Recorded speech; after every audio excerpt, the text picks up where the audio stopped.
You are going to use Malachi to preach that you are cursed if you don't tithe, then you're also cursed if you don't give offerings.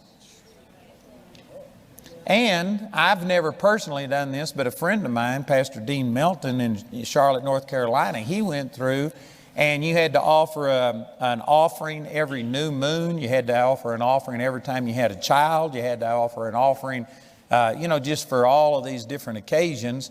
And so he went through and added up what he thought were all of the offerings. And in his opinion, he said it amounted to about 33 1/3%, 1/3 of your income. So if you're going to use these verses to say that you are obligated to tithe and that you're cursed if you don't tithe, well, then you're going to have to say that unless you give 33 1/3%, you're cursed.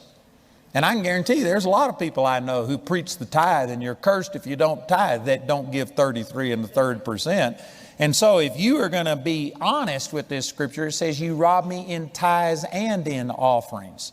So unless you're giving 1/3 of all of your income to the Lord, you're cursed according to Malachi chapter 3.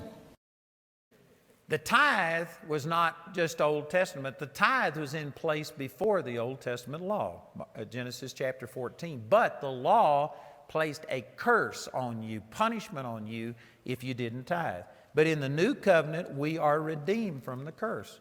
Galatians chapter 3, let me turn over here and read this. Galatians chapter 3, and in verse 13.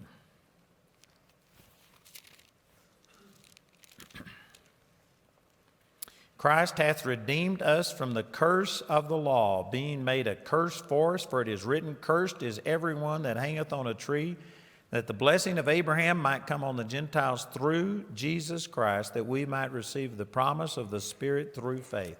We are redeemed from the curse. There's all kinds of curses that were given under the Old Testament law, but Malachi chapter 3, verse 8 is a curse of the Old Testament law. You're redeemed from that. You are not cursed if you don't tithe or give offerings. Christ redeemed us from the curse. Does this mean that we no longer tithe and give offerings? Well, you aren't cursed anymore if you don't do it. You're just stupid. You're just stupid if you don't tithe and give offerings. But you aren't cursed, stupid. God's not mad at you. You're free to not do it. But God gives us all of these things. Everything that we have comes from God. And it's just like if somebody, gave you all of this seed, and you can plant this seed and you could get a harvest and then go sell it and become a millionaire off of it. But if you eat all of that seed and never plant any of it, you're going to be hungry in the future. You need to use enough discipline to take a portion of what you get and plant it and prepare for your future. God gives us all of these resources, and you still should be tithing and you still should be giving, even though you aren't cursed, even though the motivation has changed.